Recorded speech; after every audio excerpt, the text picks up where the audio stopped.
예, 안녕하세요, 여러분. 오늘은 모든 사람이 믿을 만한 증거라는 제목으로 하나님 말씀을 나눴으면 좋겠습니다. 모든 사람이 믿을 만한 증거입니다. 오늘 본문은 마태복음 16장 1절에서 4절인데요.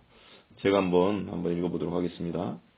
바리새인과 사두개인들이 와서 예수를 시험하여 하늘로부터 오는 표적 보이기를 청하니 예수께서 대답하여 이르시되 너희가 저녁에 하늘이 붉으면 날이 좋겠다 하고 아침에 하늘이 붉고 흐리면 오늘은 날이 굳겠다 하나니 너희가 날씨는 분별할 줄 알면서 시대의 표적은 분별할 수 없느냐.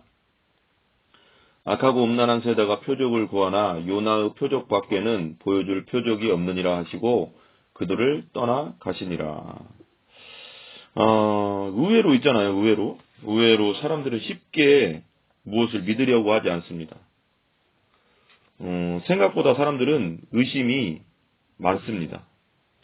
믿고자 결심하는 자들에게는 이 믿음의 길이 생각보다 빨리 열리는 반면에 믿지 않고자 하고 계속 의심하는 자에게는 믿음의 길이 열리지 않습니다. 오늘 본문에 이때 당시에 이제 바리새파 사람들과 이 사두개파 사람들도 마찬가지입니다. 2000년 전에 이 사람들도 마찬가지예요. 이들은 항상 예수님께서 하시는 일에 불만을 품고 있었습니다. 왜냐하면 자신들이 생각할 때 예수님은 하나님의 말씀을 왜곡하고 온전히 지키지 않는 분으로 여겨졌기 때문입니다. 이 바리새파와 사두개파라는 그 부류의 사람들을 좀 알 필요가 있는데요. 이들은 성경 말씀에 대해서는 이 박사라고 스스로가 이제 자부하는 자들입니다. 한 14살쯤 되면은 어렸을 때부터 성경을 그냥 배우거든요. 배우는데 14살쯤 되면 어느 정도 성경에 대해서 거의 다 안다고 합니다.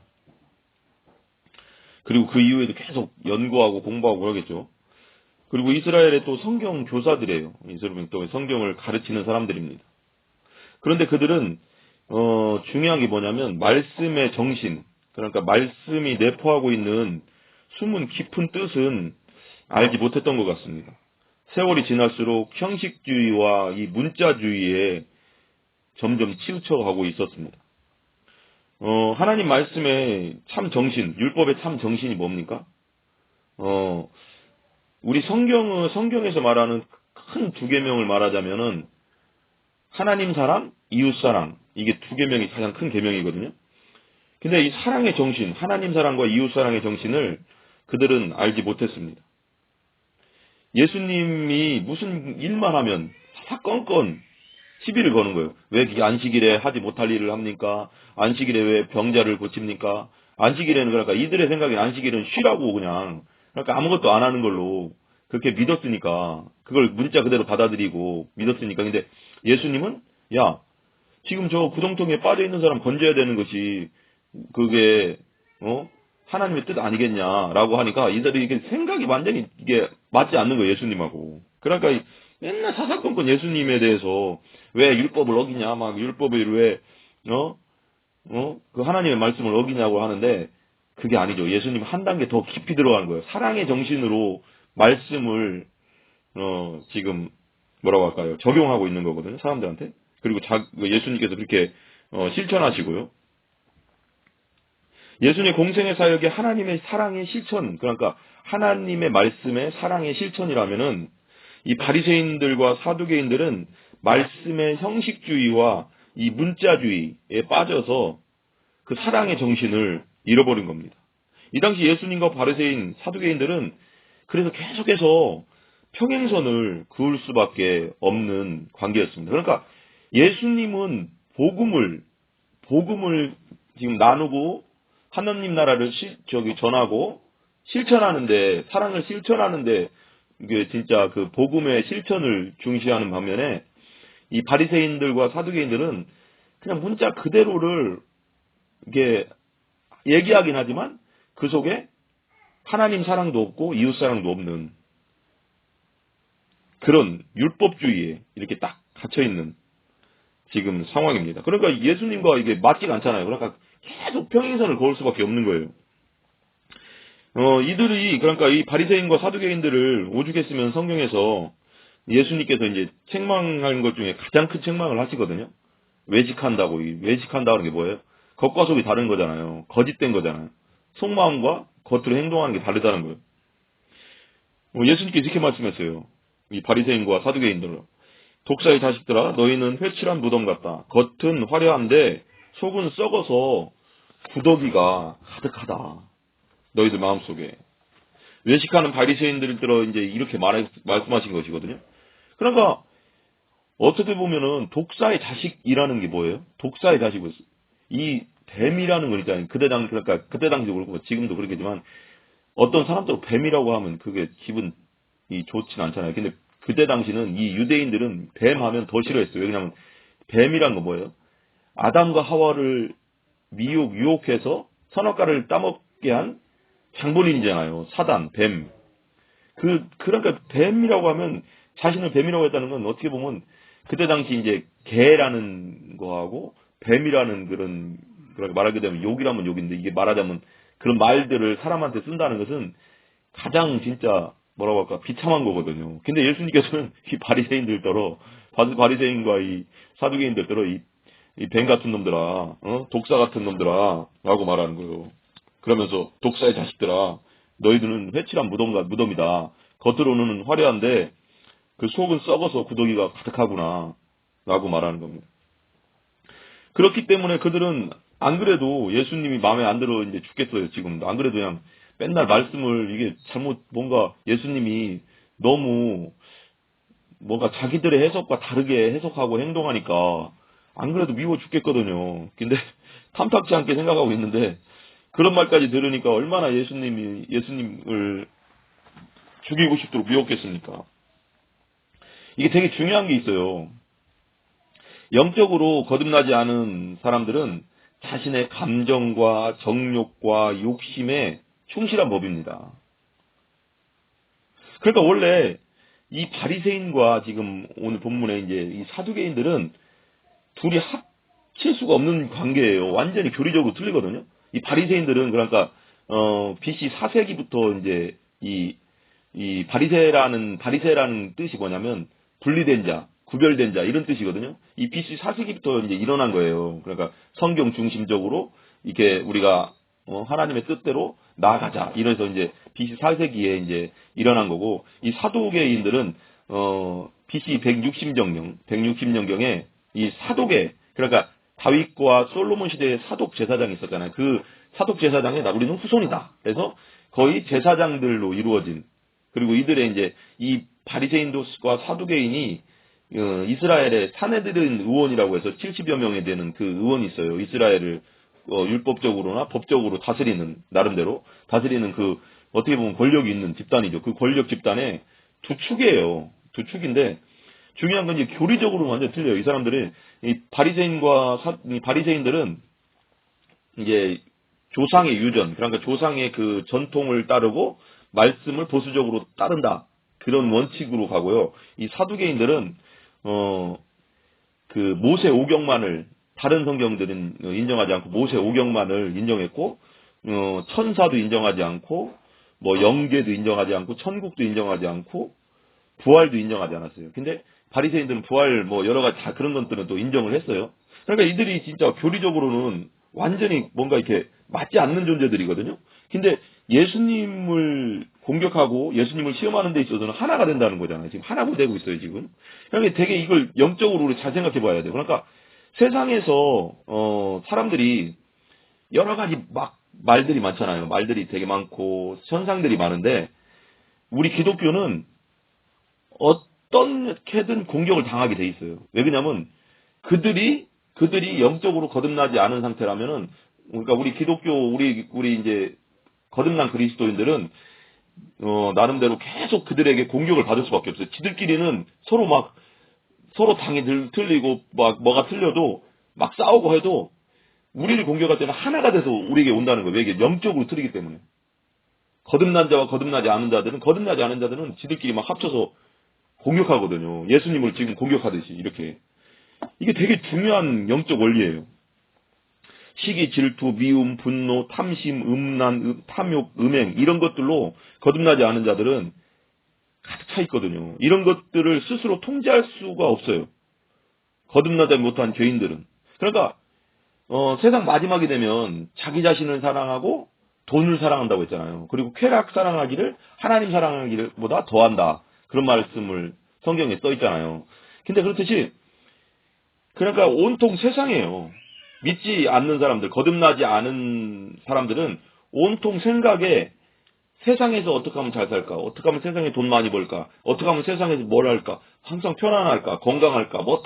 모든 것이 내 육신의 평안함과 또 돈 버는 거, 그리고 그런 쾌락, 욕망, 그걸 그냥 계속 쫓아가는 거예요. 왜 그러냐면 그 틀에서 벗어날 수가 없어요. 왜 그러냐면 그런 생각으로 가득 차 있고 그게 세상적인 생각이거든요. 근데 거듭난 자는 하나님을 사랑하게 되고 하나님 나라를 생각하게 되고 우리는 이 땅에서 영원히 머무는 게 아니라 우리는 나그네다. 나그네라는 것이 완전히 생각 자체가 바뀌어버려요. 예수님을 믿고 거듭난 자는 생각의 가치관이 완전 바뀌는 거예요. 근데 이 바리새인과 사두개인들은 이 거듭나지 않은 상태는 항상 이런 걸 추구해요. 자기의 기득권이 뺏길까봐 무섭고, 자기가 가진 것이 뺏길까봐 무섭고. 성경을 그러니까 알고는 있는데 영적으로는 거듭나지 않은 상태. 이 상태가 되게 무서운 거예요. 그러니까 계속 공격하는 거예요. 교회에서도 마찬가지. 교회에서도 이 거듭나지 않은 자들과 거듭난 자들은 교회에 다 같이 있거든요. 그리고 이제 성경에 보면은 알곡과 가라지가 마지막 때까지 같이 있다고 했잖아요. 예수님께서. 그러니까 왜 성경에 보면 이 가라지를 없애버릴까요? 하니까 예수님께서 놔두라고 했잖아요. 왜? 알곡이 다칠까 봐. 그러니까 마지막 때까지 놔뒀다가 알곡은 천국 곳간에 들이고 가라지는 불타는 영원한 불에 던져버리잖아요. 그렇듯이 이게 되게 중요한 거예요. 성경을 많이 안다고 중요한 게 아니에요. 이 바리새인들과 사두개인들은 성경 박사라니까요. 이들이 중요한 게 뭐냐면 온전히 물과 성령으로 거듭나느냐 안 거듭느냐 이 차이입니다. 그러니까 교회를 오래 다녔냐 오래 안 다녔냐 그 차이도 아니에요. 성경을 많이 알아도 거듭나지 않을 수가 있어요. 이 바리새인과 사두개인들처럼. 이게 되게 무서운 겁니다. 그래서 이 바리새인과 사두개인처럼 그 시스템 자체가 틀리게 돌아가는 거예요. 완전히. 아까도 잠깐 말했지만 이 거듭나지 않은 자들은 항상 세상적으로 시스템이 돌아가요. 이 가치관 자체가. 그러니까 어려움과 힘든 일을 겪으면은 항상 이 거듭나지 않은 자들은 세상적인 생각으로 돌아갑니다. 어떻게 하면 내가 사람들에게 도움을 받을까? 어떻게 하면 은행 가서 좀 돈을 빌려야 되나?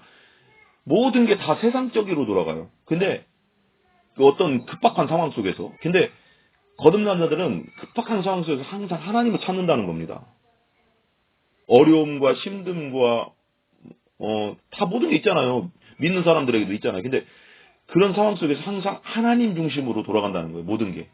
이게 완전 틀린 겁니다.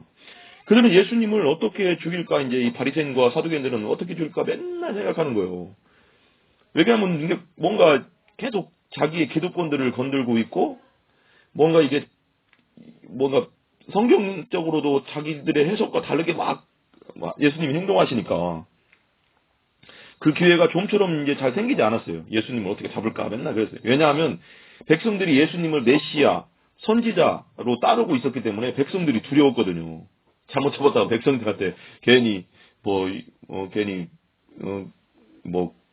당할까봐 예수님 말씀에 반박할 수도 없었습니다. 왜냐하면 예수님의 이 말이 권위가 있었거든요. 권능이 있었거든요. 왜냐하면 예수님의 말을 딱 하면 예수님 말씀은 성경적으로 틀리지 않으면서도 더 깊이 들어가 버리고 그리고 하나님의 사랑으로 그것을 다 들어가 버리니까 이게 반박할 수가 없는 거예요. 또 자기들은 막 어렸을 때부터 성경을 그렇게 파고 다 외우고 했어도 이게 무슨 말할 수가 없는 거예요.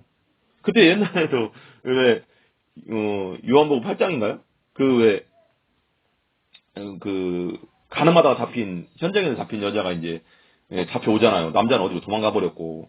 근데 원래 구약 율법적으로는 구약에 이제 보면은 신명기나 레위기는 율법적으로는 둘 다 돌로 쳐 죽이는 게 맞아요, 원래. 그러니까 예수님 이제 막 사람들이 와서 돌로 막 이제 예수님 앞에 데려다 놓고 돌로 치려고 하니까 선생님은 어떻게 하겠습니까? 또 시험하잖아요, 막 바리새인들이. 그러니까 막 예수님이 막 바닥에 막 글자를 막 손가락으로 글자를 쓰시더니 딱 일어나시더니 죄 없는 자가 먼저 돌로 쳐라 그러잖아요. 그러니까 나이 든 사람부터 해서 젊은 사람까지 다 예수님 곁에서 떠나가시잖아요. 왜 나이 든 사람부터 떠나갔어요? 나이 들면 들을수록 죄 그 개념들이 많아지잖아요. 아, 내가 더 많은 죄를 졌잖아. 이게 양적으로도 그랬을 거 아니에요. 그러니까 나이 든 사람보다 점점 떠나가거든요. 그러니까 율법적으로는 돌로 치는 게 맞아요. 그렇지만 예수님은 사랑으로 그 여인을 대하시잖아요. 그리고 나서 용서해 주시고 나도 널 용서한다 하시고 다시는 그 죄를 범치 마라. 그런 죄를 범치 마라. 괜히 이 바리새인과 사두개인들에게 공격당하지 마라. 죽을 짓 하지 마라. 라고 하고 보내주잖아요. 근데 이게 완전히 근데 또 예수님은 그 정확하게 핵심을 찔러버리니까 죄 없는 자가 돌로 쳐라 해버리니까 할 말이 없는 거예요. 이 사람들이. 그러니까 얼마나 막 이를 갈았겠어요. 이 바리새인과 사두개인들이. 어떻게든 잡아야 되겠는데 예수님이 진짜 말씀으로 그냥 잘 피해가니까 예수님을 받아들인다는 것은 무엇일까요? 이게 되게 중요해요. 내가 예수님을 영접하고 받아들인다는 건 뭐냐? 지금까지의 자신의 삶과 생각을 내려놓고 예수님의 생각과 말씀과 행동을 받아들이는 것입니다. 예수님 걸 다 전적으로 받아들인다는 걸 말하는 거예요. 믿는다는 것은. 내가 주인되어, 그러니까 내가 사단이가 선악과를 따먹고 아담과 하와에 의해서 선악과를 따먹고 자신이 하나님을 반역하고 아담과 하와가 하나님 반역하고 자신이 주인돼서 하나님처럼 되려고 하다가 에덴동에 쫓겨났잖아요. 그리고 우리가 그들의 후손이거든요. 그러니까 끊임없이 우리가 주인되어서 우리가 하나님처럼 되려고 하는 우리 마음대로 하고 싶은 게 우리 안에 내재해 있거든요. 그 가장 큰 죄거든요. 그게.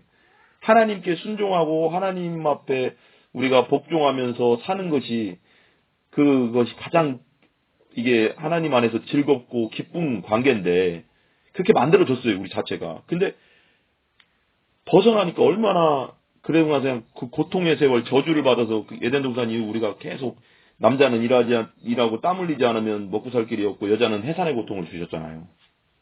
요즘은 그냥 수술해서 낫지만 그 참. 근데 중요한 게 그런 고통을 줬단 말이에요. 근데 이 예수님께서 그러니까 그런 주인된 삶을 살았던 것을 내려놔야 된다는 거 우리가. 예수님이 나의 영혼과 삶의 주인으로 따르겠다는 것. 그것이 예수님을 영접한다는 겁니다. 왕으로 다시 따르겠다는 것. 예전에 내가 반역해서 우리 아담과 하와의 뱃속에서부터 내가 아담과 하와와 함께 내가 죄를 져서 분리돼서 하나님의 원수 됐었는데 이제는 예수님을 영접함으로써 다시 하나님과의 관계의 회복을 만들어내는 겁니다. 이게 영접하고 믿는다는 거예요. 그런데 그들은 그런 마음이 없었습니다. 이 바리새인과 사두개인들은 계속 논쟁만 벌여요. 그러니까 어떻게 하면 예수님 잡을까? 이분이 하나님이라는 걸 빨리 깨닫고 회개하고 예수님을 받아들여야 되는데 그냥 공격만 하는 거예요. 지 영혼이 지금 지옥불로 떨어질 것도 모르면서. 요한복음 3장의 바리새인과 이 요한복음 3장의 바리새인 니고데모처럼 진정 예수님을 알고자 온 것이 아니라 지금 말하는 이 논쟁하고 있는 오늘 본문에 논쟁하고 있는 바리새인과 이 사두개인들은 알려고 진짜 예수님이 누구신가 진짜 이분이 진짜 하나님 보내신 구세주인가 메시아인가를 알려고 온 게 아니라 어떻게 하면 말꼬리 잡아서 어떻게 하면 책 잡아서 이 예수를 말하자면 죽일까 이 생각 속에 갇혀 있는 거예요. 이 사람들이 지금. 예수님은 모든 사람이 마음을 아십니다. 모든 사람 마음 다 아세요. 어떻게 생각하고 있다는 거예요. 왜? 예수님 하나님이시니까. 우리를 만드신 분이시니까. 그럼 그들의 마음을 다 파고 있습니다. 그래서 예수님께서는 꼭 필요한 말씀 외에는 그들과 많은 말을 하지 않으십니다. 쓸데없는 논쟁을 하지 않는다는 거예요.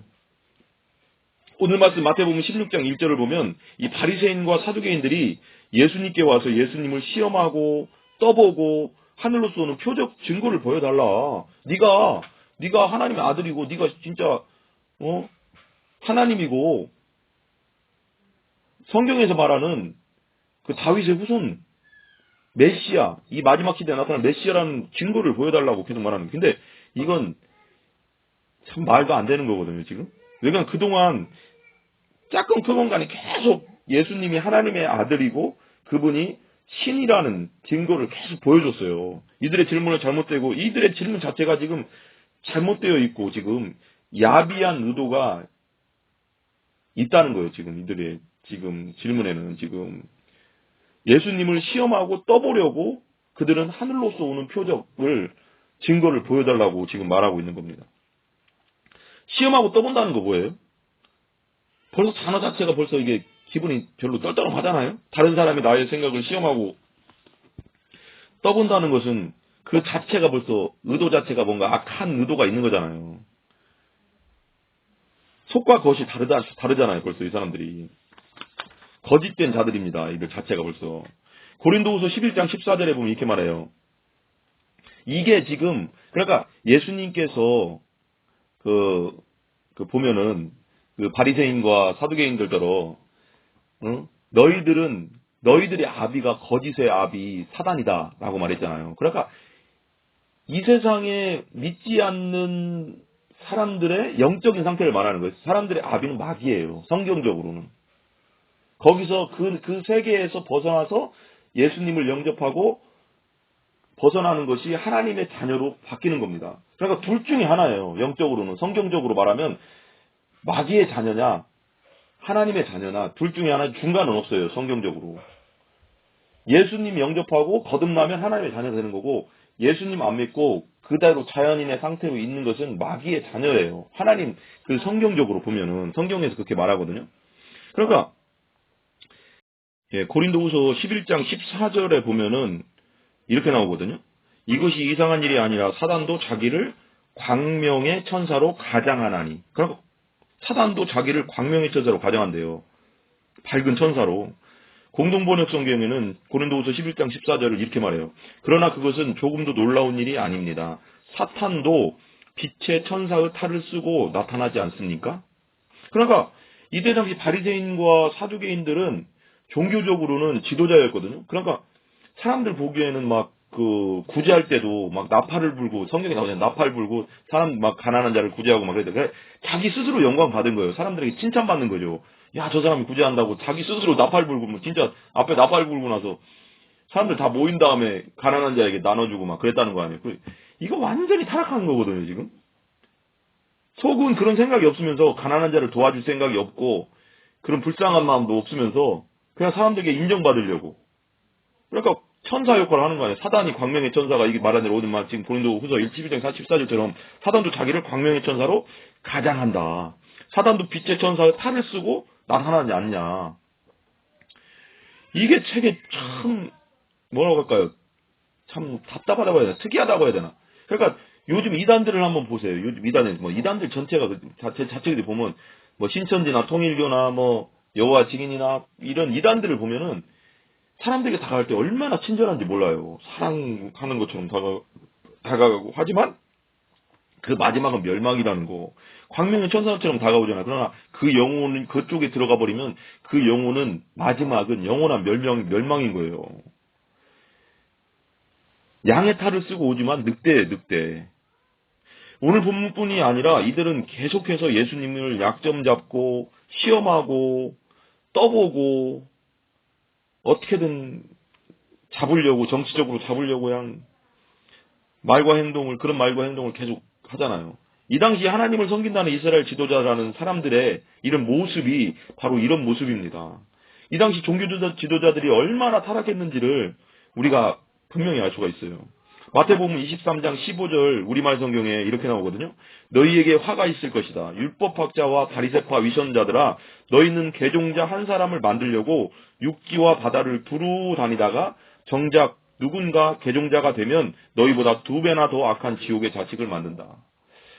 야, 이거 심각한 거 아니에요?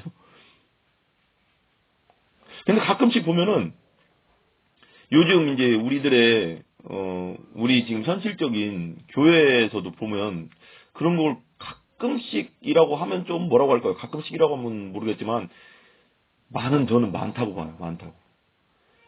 이 세상에 지금 너무 교회도 너무 세속화되고 인본주의화되고 종교적이 되고 그런 기복주의화되고 뭔가 그냥 세상적인 것을 많이 얘기하잖아요. 축복받아라, 뭐 해라. 축복받는 게 나쁜 게 아니죠. 그렇지만 우리는 지금 이 시대에는, 이 마지막 시대는 진짜 하나님 말씀과 복음으로 온전히 진짜 영혼들에게 전해져서 그 말씀으로 살 수 있도록, 지금 마지막 말세를 준비할 수 있도록 진짜 우리가 이 사역자들이 해줘야 되거든요. 근데 그렇지 않은 것 같아요. 어쩔 때 보면 너무 진짜 답답하거든요. 그러니까 여기서 말하면 너희들은 육지와 바다를 두루 다니다가 정작 누군가 개종자, 그러니까 교회 와서 예수 믿겠다고 하는 개종자를 만나면 너희보다 2배나 더 악한 지옥의 자식을 만든대요. 제대로 안 가르쳐주는 거예요. 하나님 말씀을. 하나님 말씀의 정신을 가르쳐줘야 되는데 이들은 하늘에서 오는 표적을 구했습니다. 표적이란 뭐예요? 표적이란 뭐냐면 여기서 이게 표적이란 뭐냐면 오늘 말씀 표적은 뭐냐면 예수님 당신이 메시아 하나님의 아들이라면 표적을 보여줘라 나한테 우리한테 바리새인과 사두개인들이 말하는 거죠. 그런 뜻이에요 지금. 그런데 지금까지 예수님은 지금까지 수도 없이 많은 표적과 기적을 보여주셨어요. 하나님의 아들이고 메시아라는 표적을 많이 보여주셨습니다. 이 오늘 말씀 16장 바로 앞장만 봐도 계속 기적들을 일으키고 있거든요. 표적들을 보여주고 계시거든요. 14장 15장만 봐더라도 오병이어의 기적, 예수님이 무리를 걸으시는 기적, 또 많은 사람들의 병을 고쳐주시고 눈 먼 자를 눈뜨게 하고 또 가나안 여인의 딸을 고쳐주는 거 있잖아요. 스루보니게 여인의 딸을 고쳐주는 기적 있잖아요. 그거 기적, 또 칠병이어라고 7개의 떡과 2마리의 고기를 통해서 4,000명을 먹인 기적. 그러니까 하나님이라는 이 세상에서 지금까지 듣도 보다 못한 일들을 행하셨어요. 이 세상에 만들어진 이후에 그런 일들이 한 번도 없었거든요. 제대로 그런 일이 어디 있었어요? 눈 먼 자가 눈 떴다는 얘기 들어보셨어요, 여러분? 누군가에 의해서? 중풍병자가 완전히 다리를 못 쓰는 태어날 때부터 소아마비인 사람이 갑자기 일어났다는 말, 의학의 힘을 빌려서 말고요. 일어났다는 말 들어보셨어요? 귀머거리가 확 열려서 듣는다는 소리 들어보셨어요? 이 세상에 그런 일들이 없잖아요. 근데 예수님께서 그런 일들을 지금 행하셨단 말이에요. 바다를 육지처럼 걷고, 5개의 떡과 2마리의 고기를 하나님 앞에 축사하고 나서 그 축사한 것들을 나눠주니까 5,000명이 먹고 12바구니나 남는 역사들, 이런 일들은 없었어요. 세상이 만들어진 이후에. 이거 누가 할 수 있어요? 하나님만이 할 수 있는 거예요. 이거 신만이 할 수 있는 거예요. 그거 끊임없이 보여줬거든요. 그런데도 안 받아들이는 거죠. 안 믿고자 하면은 방법이 없어요. 안 믿으려고 작정한 사람은 뭘 보여줘도 안 돼요. 기적과 이적을 통해서 믿을 것 같아도 안 돼요. 믿음은 선물이라고 진짜 성령을 통해서 믿어지는 거지 이게 참 답답한 거죠.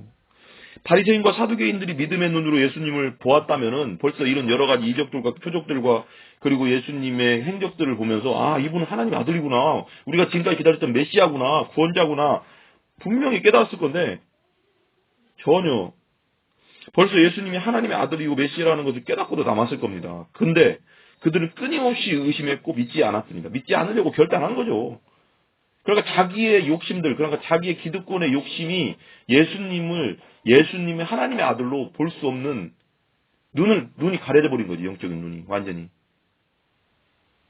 자기들의 정욕의 욕심 때문에. 정말 무섭죠? 그렇게 사람들은 영원한 영벌에 떨어지는 겁니다. 자기의 욕심과 자기의 고집과 아집의 그 어둠의 그 장막 때문에 예수님을 보지 못하는 거예요. 그런 모든 기적과 표적들을 보면서도 구원자로 보지 못하는 거예요. 하나님의 아들로 보지 못하는 거예요. 이 시대도 마찬가지입니다. 이게 되게 무서운 겁니다. 영적으로 눈이 띄어야 됩니다. 말씀 들을 때 그냥 듣는 게 아니에요. 하나님 앞에 내 영의 눈을 열어달라고 하면서 말씀을 들어야 되는 거예요. 쉽지 않은 거예요, 이게. 이들은 예수님은 계속 말끝마다 공격하는 그들과 이야기하고 싶지도 않았을 수도 있습니다. 저들은 만나기만 하면 계속 변론을 하려고 하니까. 어떻게든 꼬투리 잡으려고 하니까. 그러나 예수님 계속 그들에게 진리의 말씀을 가르쳐 주십니다. 왜? 하나님과 예수님은 사랑이시니까. 하나님은 사랑이시라고 했잖아요. 그런 그들에게조차 기회를 계속 주시는 겁니다. 우리에게도 마찬가지입니다. 하나님, 우리가 지금 살아있을 동안에 예수님을 영접해야 돼요. 거듭나야 돼요. 죽으면 끝이에요. 영생 아니면 영벌로 가는 거예요. 지금이 기회입니다. 은혜의 때예요, 지금이. 예수님을 지금 받아들일 때입니다, 지금이. 지금 살아있을 때 받아들여야 돼요. 내일 무슨 일이 있을지 어떻게 알아요, 여러분? 내일 우리가 사고로 죽을지, 교통사고로 죽을지, 갑자기 무슨 심장마비로 죽을지 누구도 몰라요. 믿는 것은 지금 믿는 겁니다. 지금 예수님을 영접해요. 지금 말씀 듣는 지금 예수님을 받아들이겠다고 기도해야 됩니다. 너무 중요합니다. 여러분들이 지금 말씀 듣는 지금 예수님을 영접하기를 기도합니다. 그러나 사람들 중에는 받아들이지 않는 사람이 너무 많아요. 예수님께서는 그 누구도 멸망하기를 원하지 않거든요. 디모데전서 2장 4절에 보면 이런 말씀이 있습니다. 하나님은 모든 사람이 구원을 받으며 진리를 아는 데 이르기를 원하시느니라. 다시 한번 읽습니다. 하나님은 모든 사람, 여러분 모두 예수님 믿고 구원받고 영생에 이르기를 원하시고요. 진리 대신 예수님을 아는데 이르기를 원하십니다. 예수님이 곧 길이요 진리요 생명이라고 하셨잖아요.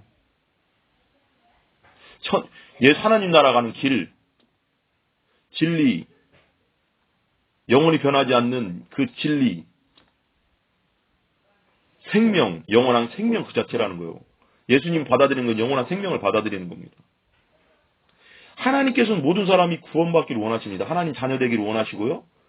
하나님 나라 들어가기를 원하시고요. 영원한 생명을 얻기를 원하십니다. 영원한 지옥의 형벌을 당하기를 원하지 않으세요. 이 진리 대신 예수님을 알기를 원하십니다. 하나님께서는.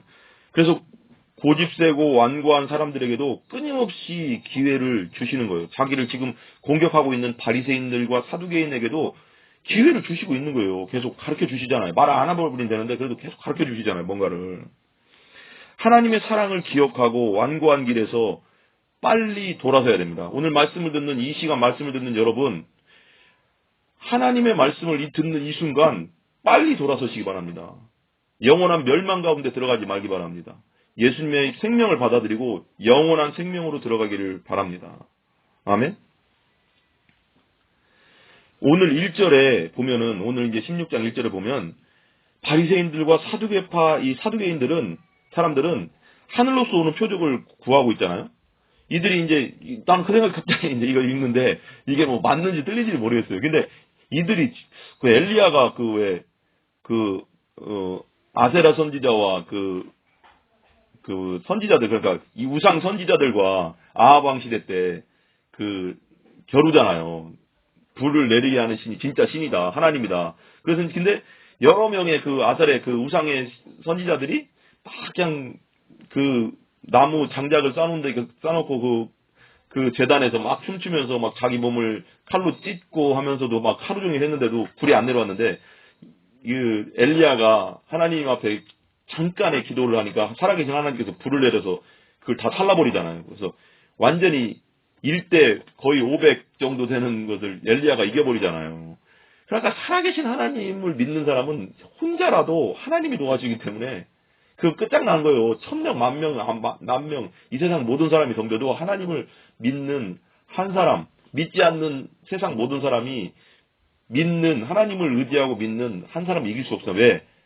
이 믿는 한 사람 뒤에는 살아계신 하나님이 계시니까. 이 세상의 창조주 하나님, 모든 힘과 능력의 원초 되신 하나님이 계시는데 어떻게 이겨요? 이게 말이 안 되잖아요. 근데 저는 그 생각이 들더라고요. 근데 모르겠어요. 이게 맞는 건지 틀릴 수도 있지만, 엘리야가 불을 내렸듯이 너도 불을 좀 내려봐라 이런 뜻으로 얘기한 건지, 근데 그런 뜻까지는 아닌 것 같아요. 쉬운 성경에 보면 이제 쉬운 성경에는 표적을 증거라고 했거든요. 증거를 보여줘봐라 라고 이제 말했는데, 예수 당신이 진정 하나님의 아들이라는 증거, 메시아 구원자라는 증거 한번 보여줘라. 제대로 보여줘라. 근데 이 사람들은 보고 싶어 본 그런 얘기를 한 거 아닌 것 같아요. 그냥 뭐 꼬투리만 잡으려고 하는 거예요, 맨날. 그 질문에 예수님께서 2, 3절, 오늘 말씀 마태복음 16장 2절, 3절에 이게 말씀하시거든요. 야, 저녁 때 너희는 하늘이 불구스레하니 내일은 맑겠구나라고 말하지 않느냐. 지금 내가 지금 이걸 보는 것은 다른 번역본 성경본입니다. 그리고 아침에 너희는 하늘이 불구스레하고 어둑하면 오늘은 날씨가 굳겠구나라고 말하지 않느냐. 하늘의 모습은 구별할 줄 알면서 어찌 시대의 증거는 구별하지 못하느냐라고 하는데, 여기 보면 개역 개정에서는 3절 마지막에 보면 시대의 표적은 분별할 수 없느냐? 니들이? 이렇게 말하는데, 그러니까 니들이 구름을 보고, 하늘의 구름을 보고, 그리고 하늘의 상태를 보고, 또 이 세상에 이렇게 돌아가는 그림을 보면서 날씨, 내일은 날씨가 어떻겠구나, 오늘은 비가 오겠구나, 날씨가 꿀이 꾸물꾸물하는 거 보니까 비가 오겠구나. 또 옛날에 이게 좀 우스갯소리긴 한데, 요번에 이제 저희 아이가 이제 있거든요. 요번에 아들 하나가 태어났는데 이제 저희 어머니가 그러더라고요. 막 애기가 막 입으로 부르르 하면은 비가 올란가 보다 그러잖아요. 그러더라고요. 근데 꼭 틀린 말은 아닌가 봐요. 근데 부르르 하면은 몇 시간 있다 비가 오긴 오더라고요. 어떻게 비가 와요. 근데 그게 이제 어떤 기압적인 현상 때문에 그렇게 애들이 그렇게 하는지 모르겠지만, 어떤 현상을 보고 사람들은, 우리는 그러잖아요. 어떤 현상을 보고, 구름을 보고, 날씨 상황을 보고, 비가 오겠구나, 뭐 하겠구나, 날씨 상황 보면 추측하잖아요. 근데 너희들은 왜 시대의 증거, 시대의 표적은 분별할 수 없냐? 니들은? 예수님과 지금 연관해서 말하는 거예요. 그러니까 이게 도대체 무슨 뜻일까? 이런 것 같아요. 너희들은 하늘의 구름을 보고 내일은, 아까 지금 말했지만, 날씨가 이러이러하겠구나, 아니면 저렇겠구나라고 잘도 판단하는데, 내가 와서 보여준, 지금 내가 하나님의 아들이고 하나님이고 구원자고 구약시대부터 계속 예언되어 온 메시아라는 것을, 나 예수가 메시아라는 것을 그렇게 많이 보여줬는데도 너희들 그 표적과 이적과 기적들을 보면서 내가 메시아 그리스도인 것을 지금도 알지 못하겠느냐? 라고 말하는 거예요. 야, 그런 하늘의 구름을 보고도 니들은 그런 걸 추측하면서, 내가 그런 여러 가지 기적과 표적, 지금까지 세상에 있어옴으로 그런 표적들과 기적들은 일어난 적도 없는 표적들을 보여주면서 구약에 예언된 대로 내가 지금 행하고 있는데, 너희들은 지금 내가 예수가 하나님의 아들이고 메시아고 구원자라는 것을 모르겠냐? 이런 뜻이에요, 지금. 그렇게 많이 보여줬는데 안 믿으려고 하면 끝도 없는 거예요. 너희들은 나를 믿지 못하고 받아들일 수 없다는 말이냐? 내가 구약에 예언된 대로 행동하고 말하고 이적을 행하고 있는데 너희들은 아직도 내가 메시아인 것, 구원자인 것을 아직도 모르겠냐? 좀만 생각해도 알 텐데.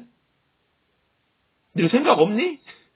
그러니까 시대의 표적을 분별할 수 없다는 그런 뜻이에요, 지금. 어찌 하늘을 보고 날씨가 이렇게 어떻게 될 줄은 추측하면서 내가 한 모든 것을 보고 듣고도 내가 하나님의 아들 메시아라는 것을 깨닫지 못하냐? 안 믿고자 하면 답이 없어요. 답이 없어. 그리고 4절에 이렇게 말씀하시죠. 악하고 음란한 세대가 표적을 구하는데 요나의 표적밖에는 보여줄 표적이 없다. 그리고 나서 저희를 떠나가시니라. 그러니까 야, 니들 그 수많은, 진짜 내가 하나님의 아들이라는 기적과 표적들, 병 고치고 무리를 걷고 오병이어의 기적, 이런 모든 수많은 기적들을 보고도 믿지 못하는데, 내가 마지막으로 보여줄 수 있는 건 요나의 표적밖에 없어. 이것도 못 믿으면 끝이야, 니들. 어떻게 할 수가 없어. 여기서 악하고 음란한 세대는 실제로 육체적으로 악하고 음란하다는 것을 말하는 게 아니라, 지금 이 바리새인과 사두개인들처럼 예수님을 시험하려고 의심하면서 끊임없이 교만한 마음으로 표적을 요구하는 그 사람들, 계속 의심하면서 예수님을 믿지 않으려는 그 상태. 야고보서 4장 4절은 말합니다. 가늠한 여인들아, 세상과 벗된 것이 하나님과, 여기서 가늠한 여인들도 하나님을 떠난 상태예요. 하나님이 없는 상태, 하나님 믿지 않는 상태를, 가늠한 여인들아, 세상과 벗된 것이 하나님과 원수됨을 알지 못하느냐. 그런즉 누구든지 세상과 벗이 되고자 하는 자는 스스로 하나님과 원수되는 것이니라. 현대어 성경, 야고보서 4장 4절을 현대어 성경에는, 현대어 번역 성경이 이렇게 말해요. 이 세상의 쾌락이라는 하나님의 원수와 가까워지는 것은 여러분 자신이 하나님의 원수가 된다는 것을 모르십니까?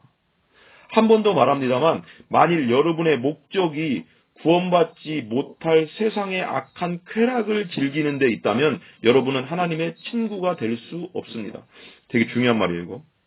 이 세상에 쾌락이 나왔죠? 그리고 이 세상의 악한 쾌락을 즐기는데 여러분들의 목적이 구원받지 못할 세상의 악한 쾌락을 즐기는 데 있다면 여러분은 하나님 친구가 아니다. 하나님과 상관이 없다는 거잖아요. 뭐예요? 이게 무슨 뜻일까요? 우리가 예수님을 믿고 교회를 다닌다고 하지만 우리의 생각 속에 우리가 조용히 묵상해 봐야 돼요. 나를 가장 잡고 있는 것이 무엇인가? 나를 가장 잡고 있는 것이 예수님, 하나님, 성령님이라면 그 사람 괜찮아요. 근데 내가 조용히 생각하고 묵상했을 때 나를 가장 잡고 있는 내 생각 속에, 내 정서 속에 가장 나를 잡고 있는 것이 돈이다, 친구다, 가족이다. 하나님의 친구가 아니라는 거예요. 하나님과 상관이 없다는 거예요. 영생이 그 안에 없다는 겁니다. 확실하게 얘기하자면은. 그래서 오죽했으면 예수님께서 이렇게 말씀하시잖아요. 너희 아버지와 너희 자녀를 나보다 더 사랑하는 자는 내게 합당하지 않다. 그러니까 성경에도 우리가 그 신명기 6장 그 되게 중요한 말씀에도 하나님을 목숨을 다하고 뜻을 다하고 힘을 다하고 마음을 다해 하나님 처음으로 사랑하라고 했잖아요. 거듭난 자는, 예수님을 제대로 믿고 거듭난 자는 하나님을 처음으로 사랑하게 돼 있습니다. 근데 하나님보다 더 사랑하는 것이 나에게 있다는 건 그 사람은 거듭난 자가 아니에요. 성경적으로 보면 그 사람은 영생이 없는 자예요. 이게 되게 중요한 겁니다. 그렇다면 요나의 표적은 무엇일까? 여러분 잘 아시겠지만, 여러분 잘 아시겠지만 요나가 누구예요? 요나는 이제 그 선지자잖아요. 요나더러 이제 그 옛날에 그 아수르의 수도가 니느웨거든요. 이 아수르가 이스라엘과 유다를 엄청 쳐들어와가서 정말 괴롭혔어요. 그래서 이스라엘과 유다와 이 아수르는 원수 관계예요. 솔직히 말해봐요. 일본이 우리나라를 쳐들어왔을 때, 일제시대 때 거의 35년? 그런 속에 식민지로 우리가 살았잖아요. 근데 얼마나 미워합니까? 지금도 우리가. 나쁜 놈들. 진짜 우리 원수잖아요. 근데 그 원수에게 가서 하나님이 니느웨 성에 가서 그들의 악을 지적하고 회개하라고 해라. 그러니까 이 요나는 솔직히 인간적인 마음으로 가고 싶지 않았겠죠. 그래서 이제 니느웨로 가지 않고 반대쪽으로 지중해에서 요빠 항구에서 다시스, 스페인 쪽으로 가버린 거예요. 그러니까 지금 니느웨는 이쪽 지금 뭐라고 할까요? 이란, 이라크 쪽에 있는데 거꾸로 가는 거예요. 그러니까 배에 풍랑이 일어나가서 하나님 풍랑을 일으켜가서 막 배가 난리 나고 지금 부서지게 생겼으니까 이 선원들이 막 모여가서 이거 어떻게 된 거냐. 각자의 신에게 막 그냥 기도하고 난리 났잖아요. 근데 요나는 그냥 배 밑창에 가서 자고 있잖아요. 그래서 깨워서 보니까 요나가 도망와가서 하나님의 진노를 일으켜서 이렇게 됐다고 요나 스스로 말하잖아요. 그래서 나를 바다에 던져라. 그러면 이 바다가 잠잠해질 거다. 이 폭풍우가 잠잠해질 거다. 풍랑이 잠잠해질 거다. 바다에 던지니까 큰 물고기가 그를 삼켜서 3일 밤낮을 그 물고기 뱃속에 있으면서 회개하고 나중에 육지의 토에서 이제 니느웨에 가서 회개하라. 심판이 이 니느웨에게 임할 것이다. 하나님 심판이 임할 거니까 니느웨 사람들이 회개하고 하나님께 돌아서잖아요. 이걸 말하는 거예요. 그러니까 물고기 뱃속에서 3일간 있었던 사건, 이 요나의 이게 요나의 표적이거든요. 근데 이 요나의 표적이 한마디로 말하면 예수님의 십자가에 죽으시고 3일 만에 부활한 것을 말하는 거예요. 지금 상징하는 겁니다. 이것을 쉽게 풀었으면 뭐냐? 악하고 음란한 세대가 표적을 구하는데 내가 메시아고 구원자고 하나님의 아들이라는 증거를 구하는데 내가 십자가에 죽고 3일 만에 다시 사는 부활의 증거 외에는 보여줄 표적이 없다. 더 이상 내가 보여줄 거 없어. 너희들한테 보여줄 거 다 보여줬거든. 내가 구약에 예언된 대로 내가 병자를 고치고 눈먼 자를 뜨게 하고 압제당하는 자를 풀어주고 귀신 들렸던 자를 풀어주고 무리를 걷고 오병이어의 기적을 보여주고 구약에 예언된 거 다 이뤘어. 이제 마지막으로 구약 예언 중에 구약에 미리 말한 예언 중에 나에 대해 말한 메시아에 대한 예언 중에 내가 이룰 것은 요나의 표적 부활밖에 없어. 내가 3일 만에 죽고 십자가에 죽고 3일 만에 다시 부활하는 것밖에 없어. 그거 안 믿으면 너희들은 끝이야. 왜? 부활이 마지막 증거다. 이것은 구약성경에 분명히 예언을 놓은 것입니다. 시편 16장 10절을 보면은 쉬운 성경이에요. 그것은 주님께서 나를 무덤에 내버려 두지 않으시고 주님께서 주님의 거룩한 자를 썩지 않게 하실 것이기 때문입니다. 이 시편의 예언이 이루어질 것이다. 예수님을 무덤에 그냥 내버려 두시지 않고 주님의 거룩한 자, 예수님을 썩지 않게 하실 것이다. 메시아를. 이것이 이루어지는데 이 부활을 통해서 믿지 않으면 끝장이다. 끝이다. 더 이상 너희들에게 답이 없다. 한마디로.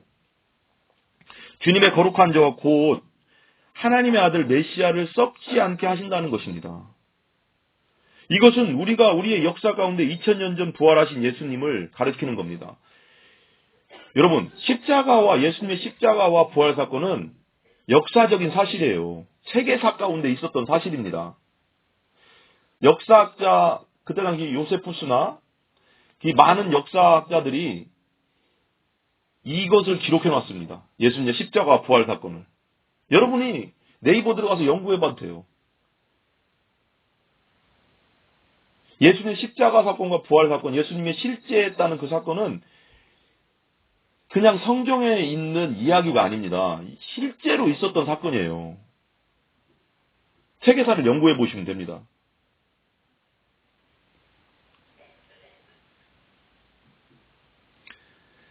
하나님께서는 예수님의 부활로 모든 사람이 믿을 수 있는 증거를 주셨습니다. 이 최종 증거, 이 부활을 통해서 도장을 꽝 찍는 거예요. 하나님께서. 이걸 통해서 믿을 수 있다. 니들은 다. 이걸 통해서 예수가 메시아고 구원자고 하나님의 내 아들이고 이가 신의 아들, 하나님의 아들이라는 걸 너희들의 구원자라는 것을 확실히 알 수 있다. 이걸 통해서 믿을 수 있다. 이것도 못 믿으면 진짜 답이 없는 거예요.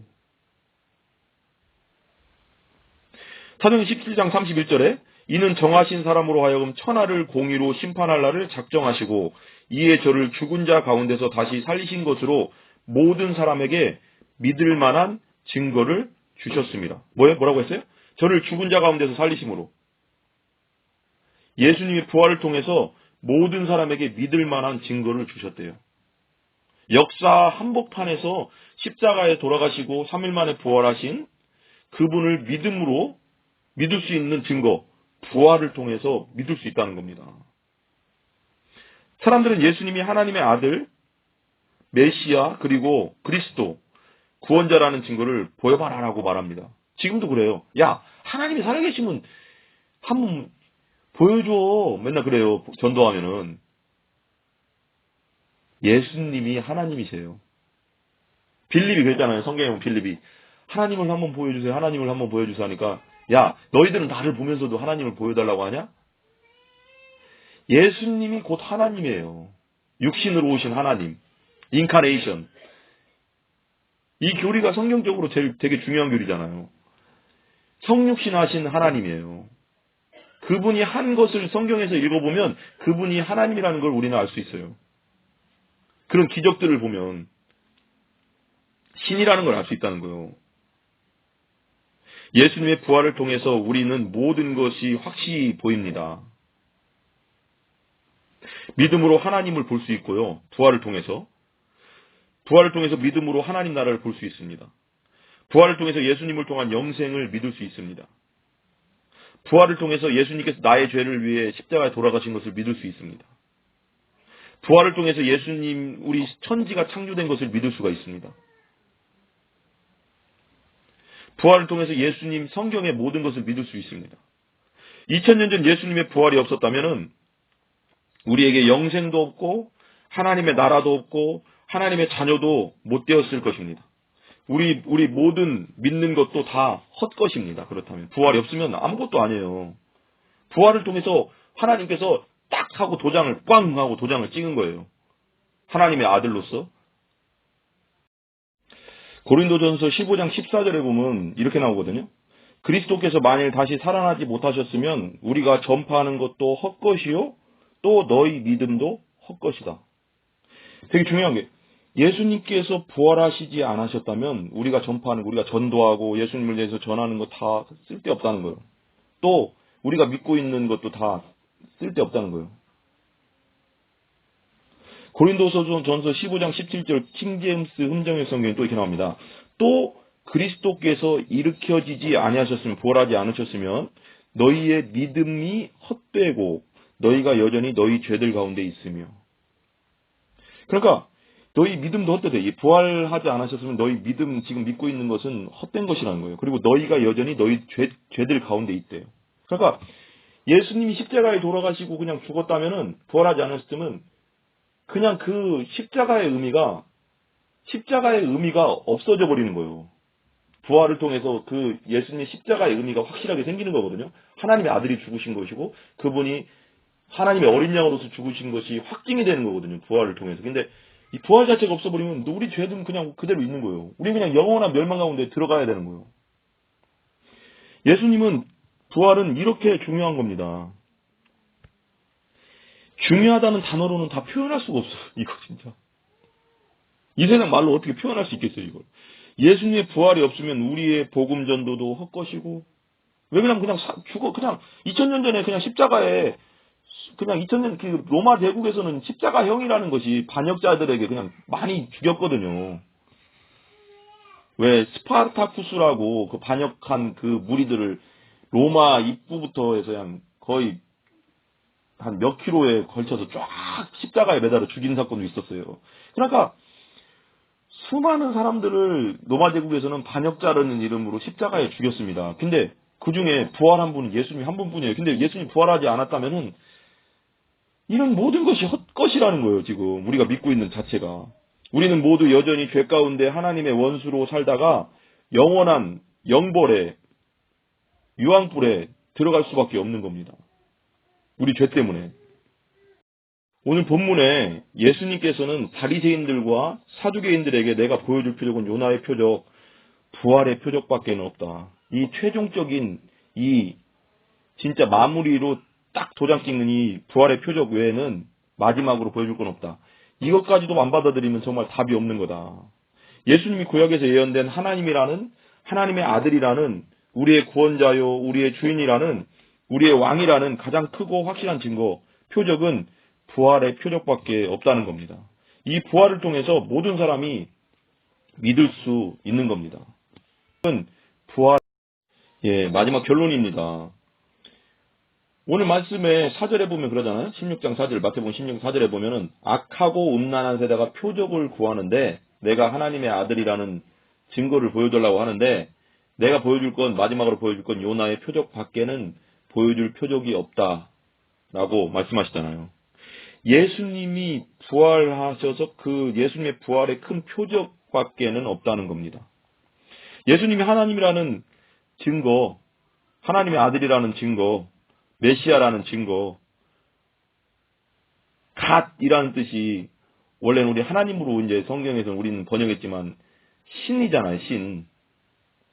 신이라는 하나님의 아들, 신이라는 증거, 우리의 생명의 주인이라는 증거, 창조주 하나님이라는 증거, 그것은 모든 사람이 믿을 만한 증거는 예수님의 부활뿐이다 라고 확실히 말하고 있는 겁니다.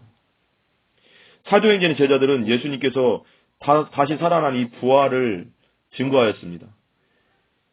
예수님께서 십자가에 달려 돌아가실 때 제자들이 다 도망갔거든요. 죽음이 두려워서. 베드로도 모두가 예수님을 버릴 때로 나는 버리지 않겠습니다 했는데, 베드로도 세 번이나 부인했잖아요. 그 정도로 우리 사람은 연약해요. 죽음 앞에서 막 벌벌 떠는 게 우리 사람이거든요.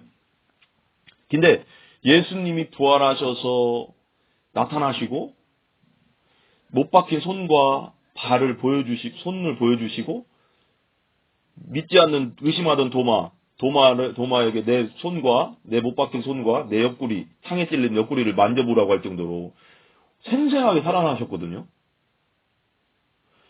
그리고 나서 이 제자들이 그 부활에 대해서 벌써 충격을 받았고, 그러고 나서 예수님께서 40여일 동안 부활의 몸으로 같이 계시다가 승천하기 전에 말씀하시잖아요. 너희들이 예루살렘을 떠나지 말고 기도해라. 성령이 오실 때까지 기도해라. 그래서 부활을 목격하고 성령 충만을 받고 오순절에 성령 충만을 받고 이제는 완전히 변화돼서 죽음을 두려워하지 않는 복음의 전사로 변화된 겁니다. 완전히 바뀌어버린 거예요. 그것은 부활과 성령 충만이에요. 부활의 증거가 없었다면 성령 충만의 역사도 따라올 수 없는 거예요. 이게 다 연결되어 있는 겁니다. 부활을 통해서. 그러니까 십자가 사건과 성령의 충만 오순절의 사건의 한가운데 부활 사건이 있는 거예요. 이 부활 사건이 다리예요. 연결고리에. 이 연결고리가 없으면 이 모든 게 의미가 없는 거예요. 그들이 이제 죽음을 십자가 앞에서 예수님 십자가 앞에서 다 두려워서 죽음이 두려워서 다 도망갔던 제자들이 부활 사건을 목격하고 성령 충만을 받은 후에 다 흩어져서 12제자가 사도 요한 빼놓고는 다 순교자가 됐거든요. 죽음을 두려워하지 않는 순교자가 됐어요. 베드로는 X자로 거꾸로 매달려서 죽고, 어떤 사람은 진짜 칼에 잘려서 죽고, 톱에 쓸려서 죽고, 어떤 사람은 그 가죽이 벗겨져서 죽고, 12제자가 그렇게 죽었어요. 그리고 로마가 기독교를 공인한 거의 300년 가까이 그 AD 300년까지 수도 없는 사람이 카타콤이라는 지하에서 예수님을 믿으면서 그렇게 살았어요. 그렇게 어떻게 살 수 있겠어요? 확실한 증거 예수님의 부활을 받기 때문입니다. 그리고 거기에 성령 충만이 더해진 거죠.